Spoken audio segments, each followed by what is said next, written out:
Hi, everyone. Thanks for joining again. The Artist Series at a Distance. This is just so great. I have with me Ron Thal. Bumblefoot is in the house. Thank you so much for joining me, Ron. Thank you. It is a pleasure, and thank you all for watching this too. Award-winning vocalist, songwriter, producer, a virtuoso on guitar. You really are intensely involved in music at such a high level. I got to ask you, where does this begin for you? You grew up in the New York area, correct? Oh, yeah. The boroughs, Brooklyn, Staten Island, and yeah. At the age of 5, family moved from Brooklyn to Staten Island. And the neighborhood we moved to, and this was 1975. And there were all these kids my age, and then there were all these kids, our older brothers and sisters that were about 2 to 3 years older. Just everybody was just that age group. And they were buying albums. And I would go over and play with my friend Bob's house or Mike, and there would just be albums lying all over the place. And I vividly remember, as if it was yesterday, just walking over to Mike's house, and on the floor, I remember seeing Paul McCartney, Life is a Bowl of Cherries, and Ram, and Elton John albums, and Fleetwood Mac, and Queen, and just everything. How it was back then, that we didn't have anything. We would just stare at the turntable and at the speakers and just watch it as if it was a TV. And we would sit on his bunk bed and just watch the turntable and listen. And one day, picked up this one album that just came out in late 75. And it had these 4 painted faces, like what a men or women, the hair was long, I don't know, and then with the face paint, we pop it on, and you hear the audience, and you hear Paul Stanley, and like the whole, and it was Kiss Alive. And I'm telling you, I heard that thing, and at the age of 5, going on 6, I knew as soon as I heard it, as if there was some kind of subliminal message or something. And I'm not the only one. A lot of people went through this with that album. Yeah. I knew that is what I wanted to do with my life. And it was almost like just these doors opened, and that album was just like a big hand that pushed you through. It was like, boom, right to begin. And I just followed the path of what I saw. I did not know how to play an instrument. I didn't know how to write a song. I didn't know anything. I was a kid. But all I knew is that was the end goal, what they were doing, and I had to find my way to get there. So I just watched and I emulated, formed a band.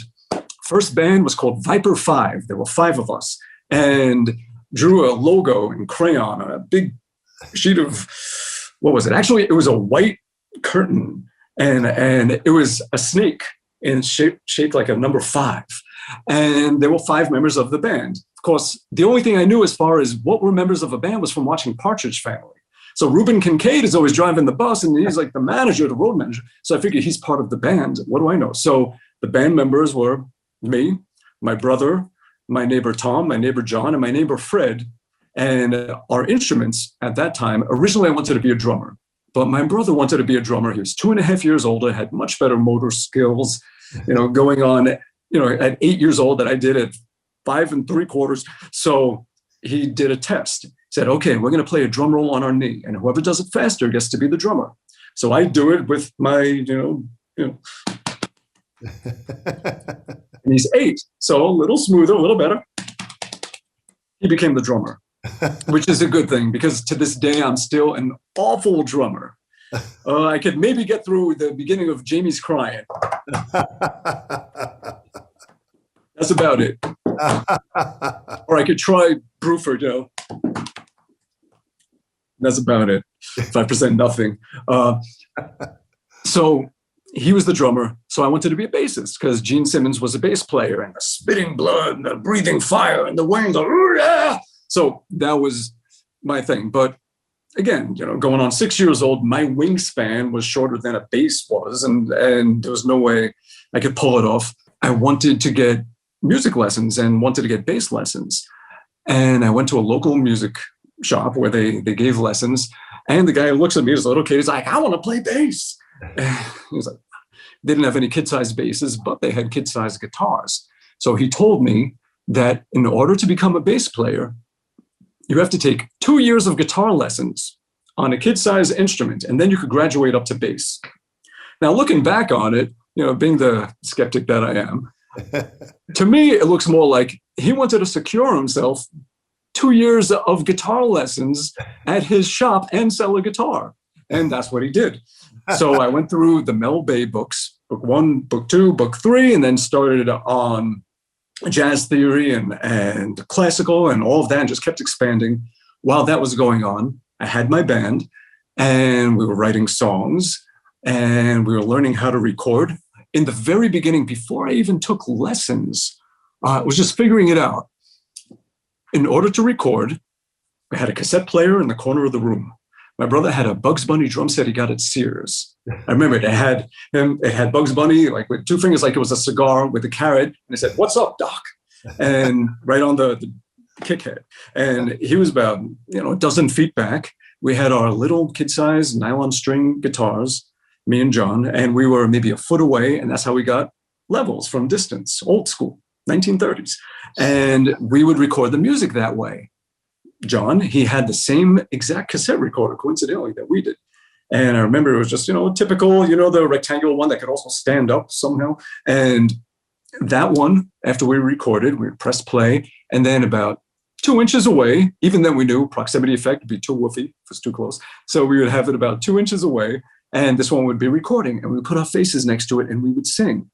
And that's how we overdubbed vocals onto this one. So here was our multi-track where we had our music and then our vocals. And then if we wanted to make copies, we just press play on this, press record on this, and all look at each other like, no, don't breathe, noise, and record and make copies. And that's how we made demos. The way we wrote songs was, when I started, I didn't have much life experience at the age of 5 or 6. Thankfully. And I wrote about the things that I was interested in, which hasn't changed much. Cosmology and astronomy. So the first song I wrote was called Jupiter is Nice. And I wrote better songs then than I do now, catchier songs. But I had nothing to draw from. So all I knew as a guide or reference, as building blocks for making a song, was just the things I heard on the radio at the time, whatever it was, or on those albums. So A Fox on the Run from Sweet was playing on the radio. So, you had, 154. So my song, Jupiter is nice, take my advice, I skate on the ice, Jupiter is nice. And then it went to a verse. Many clouds of gases. But it was so funny how even then I knew, just don't bore us, get right to the chorus, right? With the, just open up. She loves you, yeah. Just get right to it. So start off, Jupiter is nice, take my advice, I skate on the ice, Jupiter is nice. And then there was a verse, and then went back to the chorus, and another verse, and back to the chorus. So writing songs. And of course, once we were getting into school and, I was like, ooh, that girl's kind of cute. What does that mean? I don't know yet, but I guess I'll know in about 7 years. But, like you start just becoming aware of everything, life, people, at that age, just that. So the songs started becoming more about that, speeding on the highway, stuntman, just, stuff that was exciting for kids. And they were pretty cool songs. They all sounded like they were off the first few Kiss albums. Right? They were just this drudgy kind of, just like, and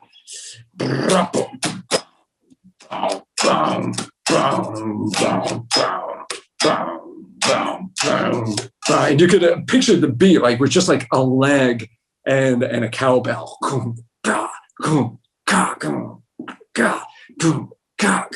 That kind of feel.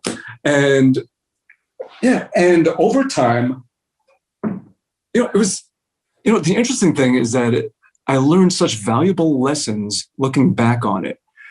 And I always say this, you don't need what you don't have. So often you have people that are making excuses, looking at, the infinite realm of what they don't have and using that as a reason for not recording, not doing this, not doing that. 6-year-olds figured out how to do it with no knowledge, no technology, no anything. Today, when we hold the knowledge of the universe in the palm of our hands, literally, there is no excuse. There is nothing stopping anybody. And there are more ways to do something than not in this day and age. But if in 1970 something, a bunch of little kids can figure it out, anybody can. So we figured it out. We started doing concerts. We had our demos that we made, our cassettes, and we were writing songs. And we would make little concert tickets on Post-it notes for 25 cents. And we would have a concert in my basement or my backyard or John's backyard. Then we started doing them at the school across the street, PS 53 in Bay Terrace, Staten Island. And on show day, I would have a little cup, not like unlike this one, I'm having a nice little cup of tea. And I would spend the day where I would have just little plastic bathroom solo cups, little paper cups. And I would take pieces of paper and scissors, and I would cut up all the paper and make cups of confetti. For the last song, when we finished, everyone, all the neighbors that came to the show, throw confetti in the air. And, like, we figured it out. And the key to it is don't stop. Keep going. And it just slowly gets better. It's so easy to be impatient with it. It's like watching, the hour hand of a clock. You could say, why hasn't it happened yet? Why haven't I made it yet? Why haven't I reached my goal yet? There is no goal. It's this infinite road that you keep traveling on, and you just get as far as you do in your lifetime. And that traveling is it. That's what it is. And that's what you should be shooting for, is just keep going down the road. There is no final destination to it. It is endless. With that, you realize that you are always a humble beginner. You are always at the start of that road where you have endless experiences, endless things you can learn. And you have to always stay open to that. The day you think you know it all is the day you are officially stupid and you stop, and that's when you start going down. So absolutely, you stick with what you're doing and it all grows. Life is like a tree. You start off as like, I want to be like Kiss. Along that road, the songwriting branch happens, the playing branch happens, the recording branch happens, the playing live branch happens. And on each of those branches, all these sub branches of different aspects of it. The playing live, you start, you fill in for your friend's band. The songwriting, you write a song with your friend's band. The recording, you invite your friend's band over to record. Next thing you know, you're also a songwriter and a producer, and you're booking shows, and all these things happen. It reaches the point where that tree gets so big and every branch has blossomed so much that after decades, you have to start trimming the tree and start saying, okay, now I need to pull back on this branch a little bit, and I need to do this. And during all of that, you discover so many other passions within this whole music thing. Like, you had this one simple goal, I want to be a rock star. By the end, whether you become one or not, you realize there are so many other parts of it that have enriched your life and that you are able to share and give back and make people happy with besides just that. And that's the great part of it, is that as much as I keep calling it a road, it's really like this expanding tree that is you. Yeah. When did that tree create the branch of professionalism where you felt, this is what I want to do. I've got my first professional job that I'm playing, and that's totally where I want to stay? I'm still waiting for that to happen.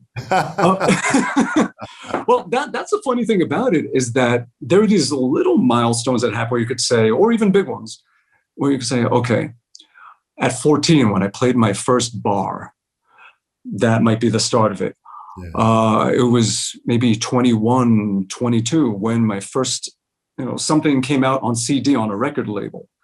When I hooked up with like Shrapnel Records, which was the big guitar label, in the day, and started getting on all of, that scene, all the different comp CDs, and then had my own record deal, put out my own album. And then another side of it was, I guess the biggest one, if you're going to go by name recognition, would be when I joined Guns N' Roses. And that didn't happen until I was 36. And I remember at age 14 saying, if I don't make it by the time I'm 16, I'm giving up. This is taking too long. And it's not uncommon for that to happen when you're a teenager, to feel that way. you realize your whole life, you're just sharpening your axe. And by the time you swing, that thing is so fine tuned, and you can just, if what you want to happen hasn't happened yet, it's because you are still sharpening your axe. And that is of vital importance. And, it's probably the most important part, all that prep work in the cocoon that's happening. So as much as, you want it all to happen, when it does happen, the longer it takes for it to happen, actually, the more ready you're going to be and the better at it you're going to be. So, yeah. How ready were you when it finally happened? Were you really prepared for that club that you played in, or for the deal with Shrapnel Records? How ready were you? I felt pretty ready. Looking back on it, I had so much to learn, and I still do. But I was ready, and it happened, and the sky didn't fall and the world didn't crumble. Everything, everyone survived. I mean, the first gig I did, I felt like playing wise I was ready, but I was just so riddled with anxiety at that age. And I remember I just stared at my feet. I don't think I looked up once. But we played, half our set was Rush, and the other half was some originals and a bunch of Maiden and Ozzy. And yeah, and it was a cool band. It was good. And that was awesome. We had the progressive rock name Paradox. And was I ready? Did I put on an amazing show? No. Did I play well from, I think I did. I try to be as prepared as I can. But again, everything with experience gets better and better. You have to, whatever it is, you need to keep doing it, and you have to forgive yourself for only having the experience that you have when you have it. So looking back, when I only had one show under my belt, if I performed like that after 1,000 shows, I might be harder on myself. But you have to start off stumbling. No one starts off, 100% ready. You build up to it. And the only way to do that is with experience. And you have to make mistakes. They are the most important thing. The best way to learn is to make a whole lot of good mistakes. Who were some of your guitar influences at that time? So many. It started off, it was more music influence. It was band influences. My all-time favorite, absolutely the Beatles. So you could say Harrison, Clapton. But as far as just guitarists, there was Hendrix for sure. Yeah. There were all the legendary names. There was Brian May, there was Jimmy Page, and the more I learned going back, there was Charlie Christian. There was, so many that were influential as you're exposed to them. And you realize how they influenced your influences and all of that. Big Angus fan. I think it was really, it was hearing Eddie Van Halen for the first time. That's what did it, where I saw that, wow, this is more than just a tool for the song. This is such a unique personal expression beyond what I thought it could be. And I really started to get into that. Like, what can I do with this thing? How much can I do with a guitar string besides just pressing it against a fret? How many ways are there to shorten the length and make it expressive and make it speak and mess with just the tone and make it more of a voice? And my voice, at the age of 12, I started taking apart guitars and doing all kinds of things and experimenting with just different techniques. I'd say probably besides playing fretless, which is a big part of my playing, the thing that I've been doing for about 30 years that I would say is most of my own thing would be playing with a thimble on my picking hand, where what I do with it is once you have gone beyond the range of notes you can press against the fretboard, this is like a mobile fret that instead of pressing let's see if I can angle this right. Instead of pressing the string against the fret, shortening the length of string, thus making the pitch higher as the string vibrates faster. You hit this down. Can't really hear it without the amp, unfortunately, but hitting it down is like a mobile fret, and it shortens the length of string where it'll only vibrate from where you hit it down to here. And I can extend the range of the notes and go beyond and hit it like that. And also, the way the pickups pick up is they sort of pick up in this direction. So you can hear the higher notes as you work your way towards the bridge pickup, which is the brighter pickup. And if you use the neck pickup, once you're behind it over here, you don't hear those higher notes anymore. But what you can do is you can hold it down in front of the bridge. And now when you're fretting notes down, it's actually shortening the length of the string in the opposite direction. And it's almost like you're taking your bridge and moving it this way. And the string only vibrates from where you hit it down on the fretboard to where this is stopping that note. So in that way, it is sort of taking the intonation of where the frets are aligned, and it's making them all in relation to the length of this vibrating piece of string. They're all getting higher. So now it's like your guitar is turning into this mini high-pitched guitar, and you can access notes in that direction. So what I do is I play the guitar from two different directions. Let's say I want to go and then hit this note. From here to here, I'm shortening the length of string by this much. So I can also shorten the length of string by the same amount over here. So as I'm picking, I might go and hit it here instead of like that. So I play from this direction, and I also can use this pickup to get a higher range of notes like that. Ron, how did you discover that? Where did that come from? I mean, no one else was doing that. What drove you to reach for something like that? Well, I was very into music theory and science and all of that, looking at the divisions of a string. And just going back to Pythagoras, when he figured out, okay, the vibrations, the 2-to-3 ratio of how to tune in fifths and things like that, and saying, okay, well, harmonics are going, okay, you divide the string in half, doubles the frequency. It's like a reciprocal of whatever fraction you have of that length of string. You divide the string in half, 1/2, and the frequency doubles, 2/1. You divide the string into a third, and the harmonic you get there is going to be 3/1. It will be like the octave plus its fifth. If you go to a quarter length of string, then it is 4 times the frequency. So it'll be 2 octaves higher. And then I realized that, well, whatever you do, the center of the string is like a mirror. Whatever happens in one direction happens exactly the same in the other direction. So if that is the case, that means that there should be an invisible little fretboard that you can access, because if the harmonics are going the same way like that, you should be able to access the frets, or I should say what the frets do, the same way toward the center. So if you're shortening the length of string by this much in one direction, you should be able to get the same change in pitch by shortening the same, same amount from the other direction. So I was doing that. And then just the way the pickups work, you realize that, all right, if I'm doing that, it'll shorten the length, almost like a mobile sliding, like a little mini fretless neck that you have accessing from this direction. And if I'm hitting it here using the bridge pickup, I can just keep getting the higher and higher notes from it. And just experimenting.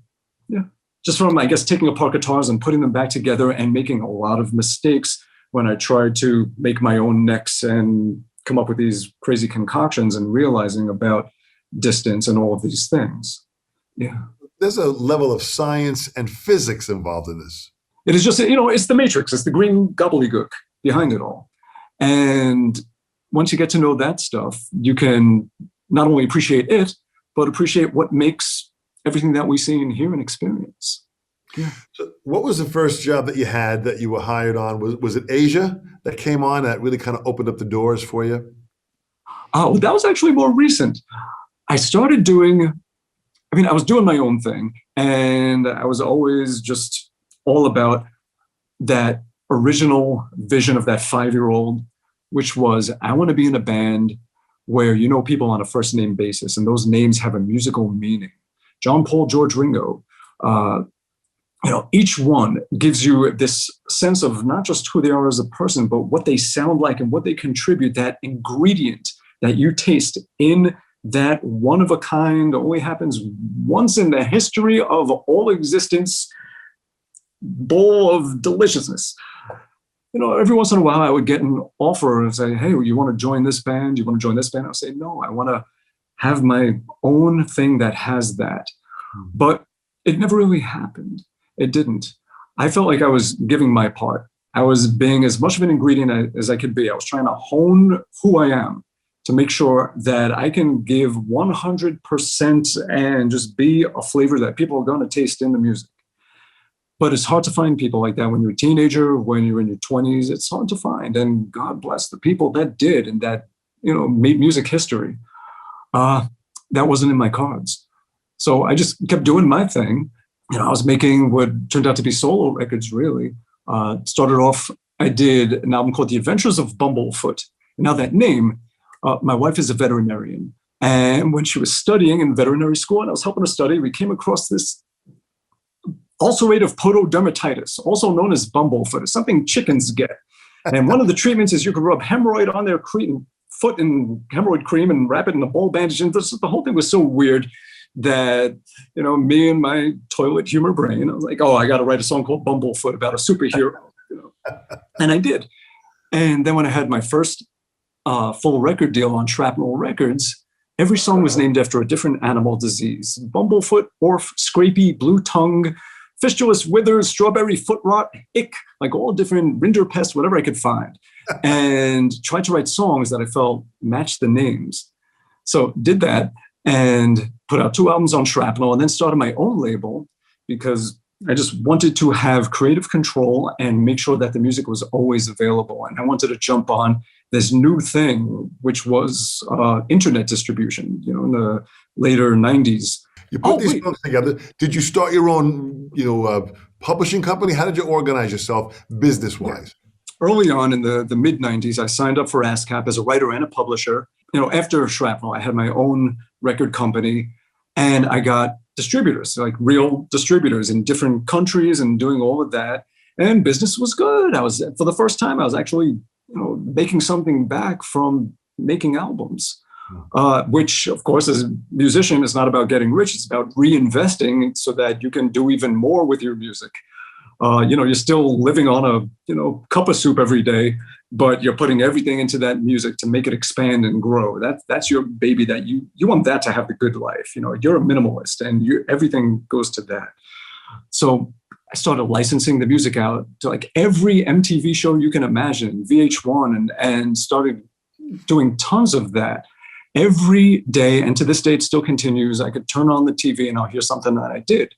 Oprah Winfrey, So You Think You Can Dance, Tom Brokaw, NHL, MLB, WWE Raw, you name it. I had some little tidbit of music in there. The metal show. I was doing a lot of that. Oh, that metal show, the theme. MXC on Spike TV, the theme. Almost did the theme to the Osbournes, but then they went with the lounge version of Crazy Train, but almost had that. And they did use like 2 of my songs that I made for the show. They did use it in the show, but they didn't end up becoming the theme. I almost did. It was like this Laverne and Shirley, Happy Days, 70s family style kind of song. And again, the tree, just every branch of the tree I was expanding. The gigs got better, got to the point where I started, subbing and doing some things. Remember, I did one show where I did a set with Cyndi Lauper and like just, the names were becoming more recognizable. Like the circle was growing. Yeah. And Joe Satriani. Yes. So then he invited me up at PNC Bank Art Center to join him for a song and jam. So did that. And then he recommended me for Guns N' Roses. And in 2006, we started touring together and did that for 8 years and did Chinese Democracy and the Appetite for Democracy DVD and everything else. From there, just again, everything just keeps growing and growing and growing, every aspect of it. Art of Anarchy, there was that band, which is 2 dear friends of mine, love them to death. It's twin brothers, John and Vince from Staten Island. I would produce their band and record them when they were teenagers in the mid-90s. And we always stayed good friends with them, the family, everything. And they just wanted to make their dream album. So I brought them into my studio and started recording it, and then we were looking for guest singers to be on the album, and reaching out to different people. And Scott Weiland did a song, and then his people said, "Hey, let's make this a band, and he'll do the whole album, and we'll make this a real thing." So he was in there, and then John Moyer from Disturbed joined on bass, and then you had this like little supergroup thing that got all wacky, and then we got another singer, and that got all wacky. But this is how it goes. And then Sons of Apollo, same kind of thing. Like you're at the point where your peers are people that you're familiar with what they've done, and then it reaches a point where they're familiar with what you've done. And it's nice when it gets to that point. There's this nice comfort there is, where you feel like, okay, I've gotten to that place where it's not about fame, it's about respect. It's like where people that you respect, if you're getting it back, is the greatest feeling. When you're just recognized for the work you've put in your entire life as a musician. I don't give a crap about fame and all that stuff, and to my detriment, because I think I've shied away from it a lot, to my detriment. But that's not what's important to me. It's like I want the music to matter, not me. But Portnoy, we started doing a lot of things together, and she, and before Sons of Apollo, like I laid guest solos for an album that he was producing for this great singer named Madame Mayhem. She's so good. That and then I played on my Portnoy Son's first album. I laid a guest solo on that, and we did Metal Allegiance. We did a tour together. I joined him for a week on the road. We would have these NAMM jams, me, Mike, and Billy, or just Billy and Ray Luzier. All kinds of things. So like the circle was starting to become that, and then we did it with Derek Sherinian on keys. So it was almost Sons of Apollo at that point, where we played together and jammed at Progressive Nation at Sea Cruise. Everything just evolves, and that's the whole thing. Just that's the I guess the point I keep getting back to is just keep doing what you're doing. Don't give up, because it's not about that final destination that you're striving for. You have no say in that. You just have to keep going down this road that you've devoted your life to, that you're passionate about, that you're walking down for the right reasons, which is not for attention, not for fame, not for that crap. Trust me, you don't want that.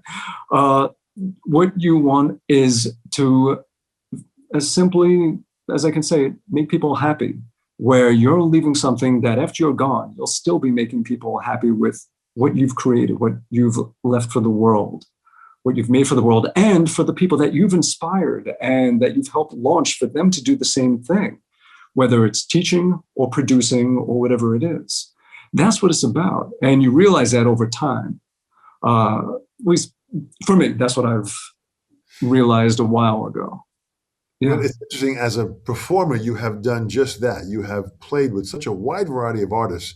And you mentioned Mike Portnoy and Billy Sheehan, and you mentioned Carl Palmer, Billy Sherwood. There's so many players some great artists that you've worked with. Nancy Sinatra did a set with her. That's to me, that's a highlight. She was just so cool. She had this like swagger and this vibe. It was just chill. I remember being on stage, and I'm just humbly like sitting back and playing. And I remember saying to me, "Come on, honey, step to the front of the stage, take a solo." And I was like, I just think of myself like, "You're so cool." Like I was like such a fanboy in my head. And I just step forward and take a solo. And you meet the coolest people. You do. You meet amazing people, amazing characters. You don't always get along with all of them. It's a tricky thing, because when it comes to making music, we all revert back to that inspired 6-year-old or whatever it is, 10-year-old that we started as. And I'll tell you right now, it doesn't matter how old you get. When you're in a band together, you're just a bunch of babies. You're absolutely a bunch of babies acting in ways you would never act at a day job, employed. Seriously, it's true. But as bad as that is, that's how good, it's good at the same time, because that is that spark of life that started you and you still have. And you should never lose that. You should, as annoying as it is to work with 5 babies, myself included, trust me, that is what you don't want to lose. You always want to be that innocent child that just loves music and is a super fan. and is just ready to just start your life of music. You should always feel that way. Fantastic. Talk about as an adjunct professor at SUNY State University of New York's Purchase College. Now, that is a strange thing too. So, when I was younger, like really serious anxiety problems and very bad, like debilitating anxiety, horrible depression, just the usual, laundry list of stuff that people who think too much and feel too much go through. So I dropped out of high school beginning of junior year. I just couldn't be in the environment anymore. I loved to learn. And I devoted my life to learning. My spare time, I would spend learning just because I enjoyed it. It was the most delicious food you can possibly ever taste. It was knowledge, information.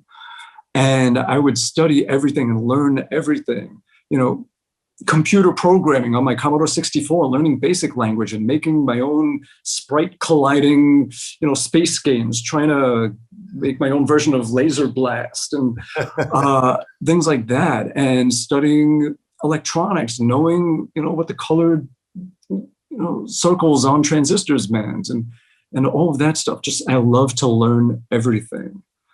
And I dropped out of school and I was very much a loner, but I spent all my time just sharpening that axe.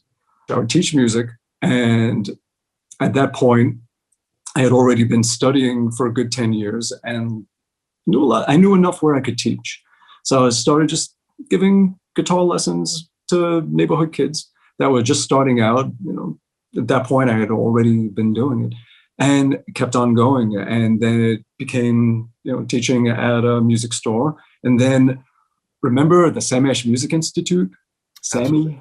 Yes. So the one in Edison, New Jersey, I started teaching there in the early 1990s. So I was a band counselor and a private instructor. And then I started working at a private school. They didn't have a music department, and I assembled an entire music department for the school where it was a private school that had from like age 4 to 18.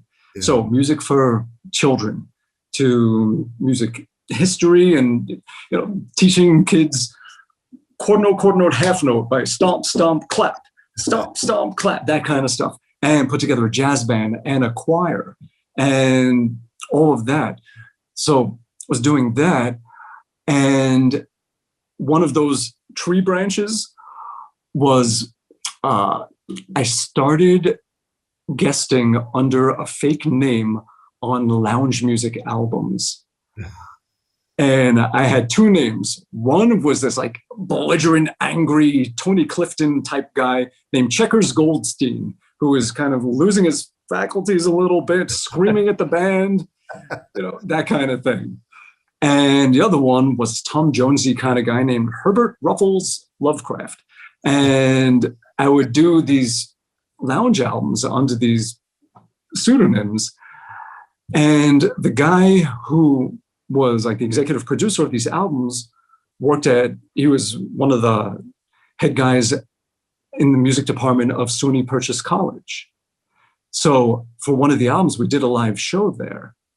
And I remember I went into the bathroom and I poured like an entire thing of talcum powder in my hair to make it white, and came out just wearing boxer shorts and half a tuxedo and a cane, and as Checkers Goldstein, just throwing food at the audience and singing all these songs, these lounge versions of Eminem songs and Ozzy Osbourne songs and things that we made these lounge albums of.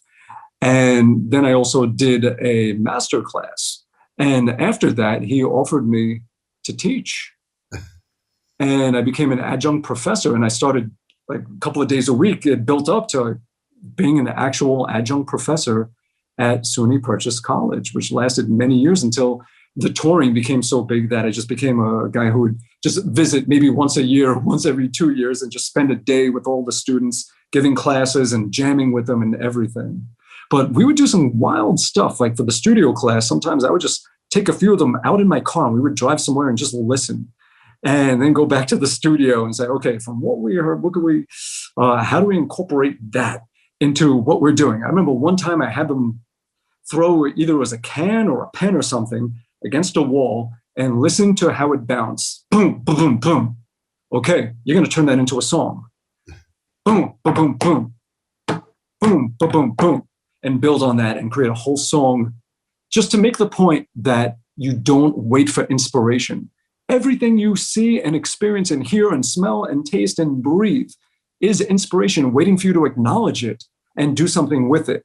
This right here is inspiration. This right here is inspiration. That was inspiration. I just, it's on me if I don't use it and turn it into something creative. Mark this day. In 365 days, you're going to be doing something you did not expect you would be doing.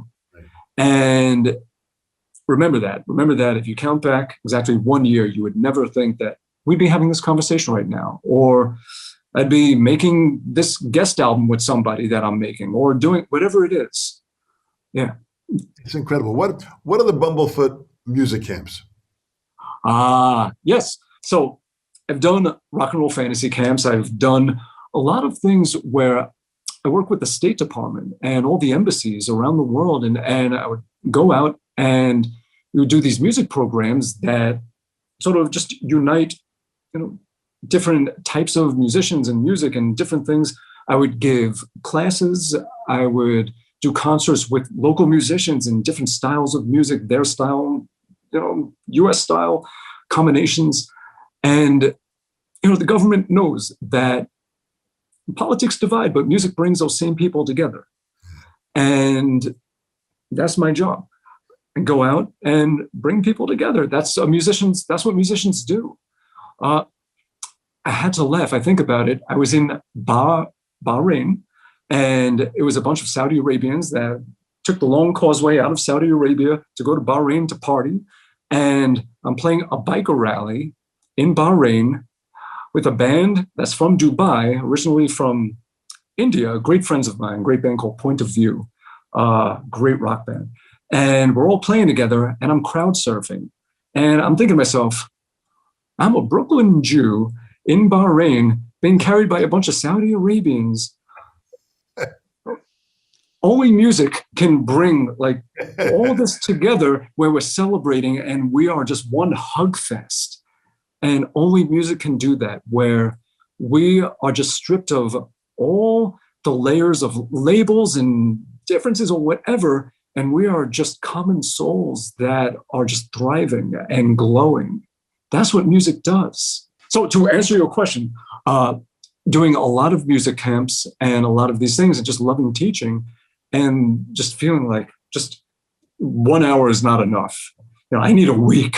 There's so many things that I just want to share and just whatever you've lived, you want to just give that to people and let them know what you've learned so that they can learn from it and do their things, and you can all just bond over it all.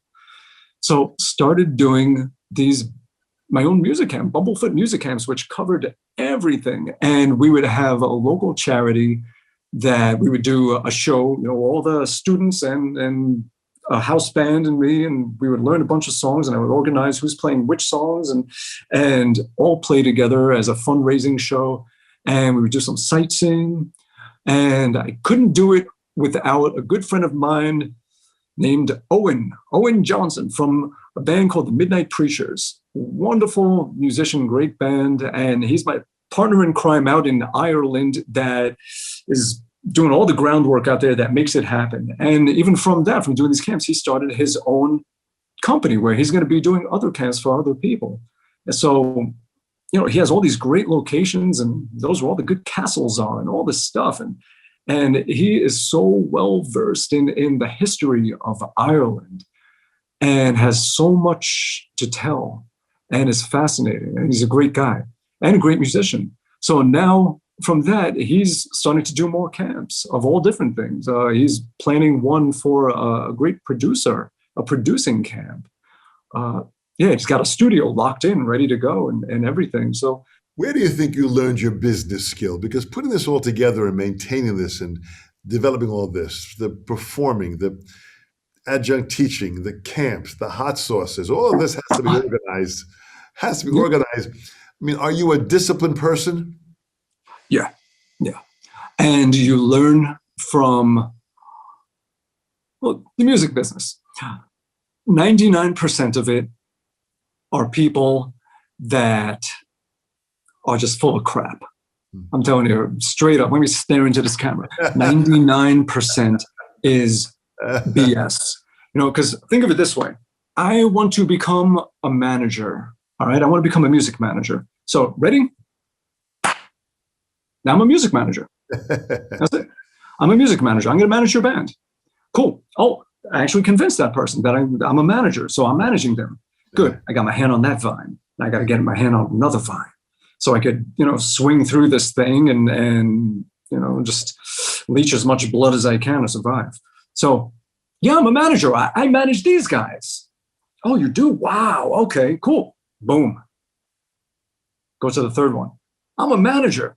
I manage these two bands. Oh, wow, you're pretty serious. Good. Boom. By that point, band number one realizes he's not a manager. He doesn't know what he's doing. He's and we're supposed to give this guy 20% gross and a sunset clause over 5 years. You're fired. It's all right. I already got these two guys. Bye. And look, I manage these two.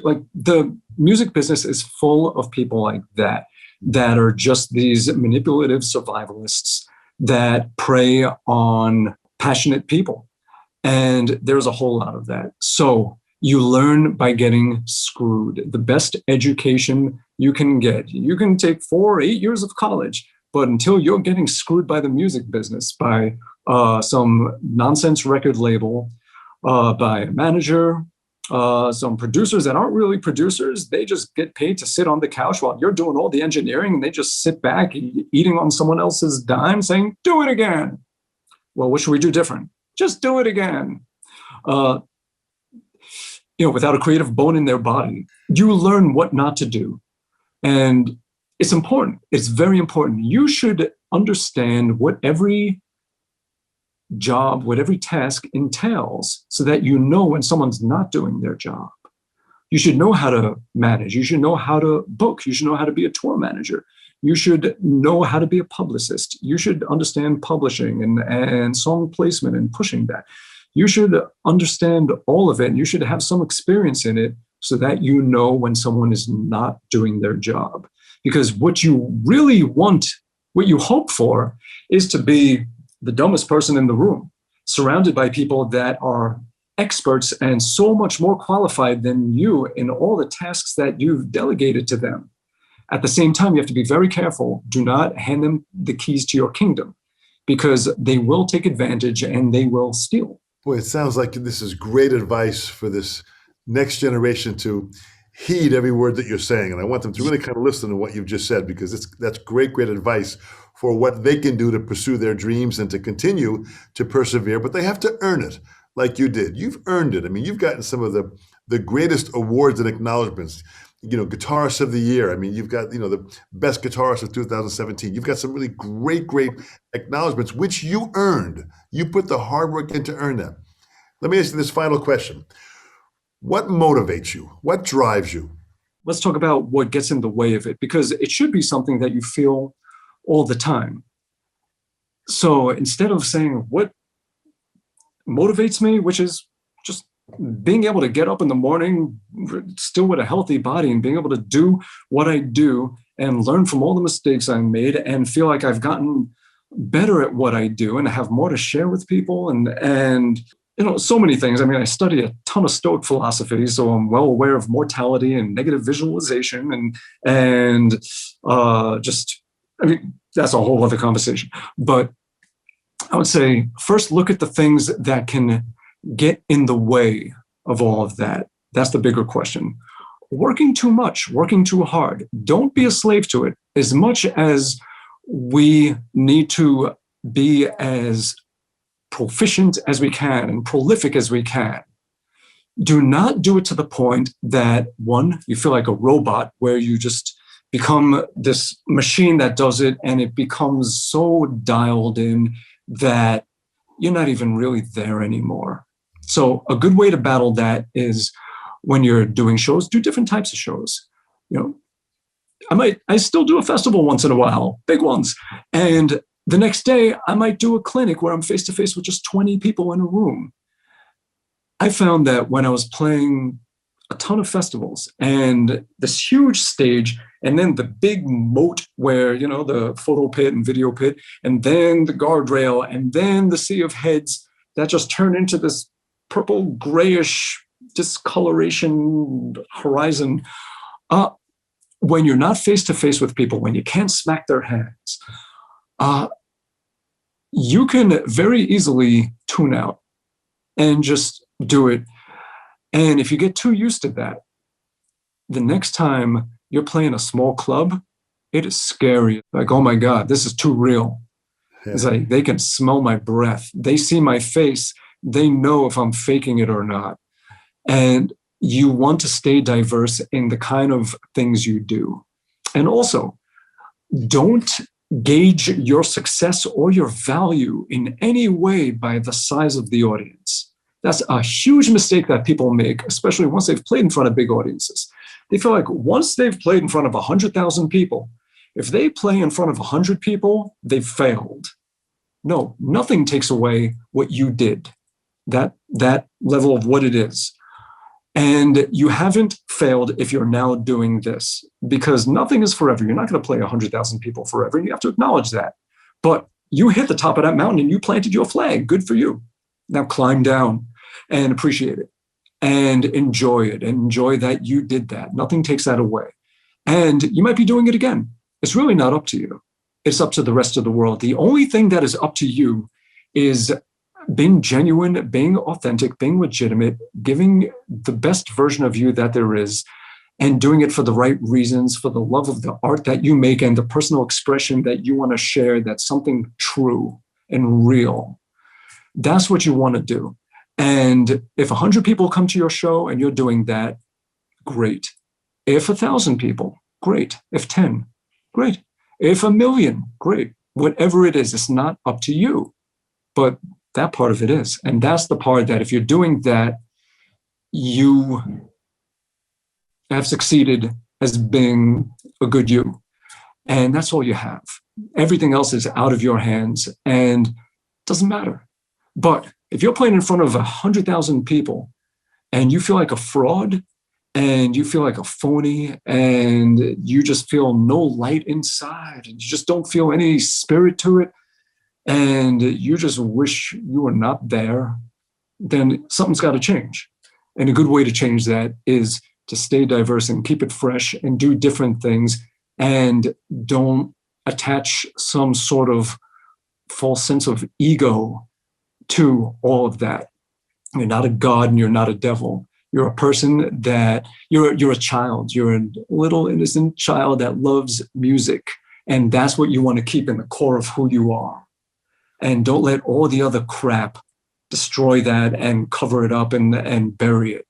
So the business stuff, you got to figure out what is making you miserable. The schedule, that's just wearing you out and wearing you down.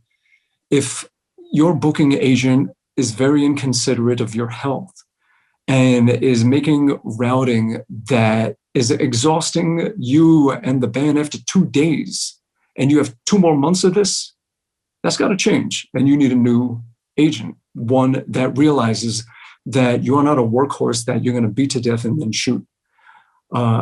You need to nurture you, the person, first and foremost, or you can't give your best. So don't feel guilty about that either. Take days off, slow down a little bit, and make sure that for every time you do what you're doing, that you can give it everything you got.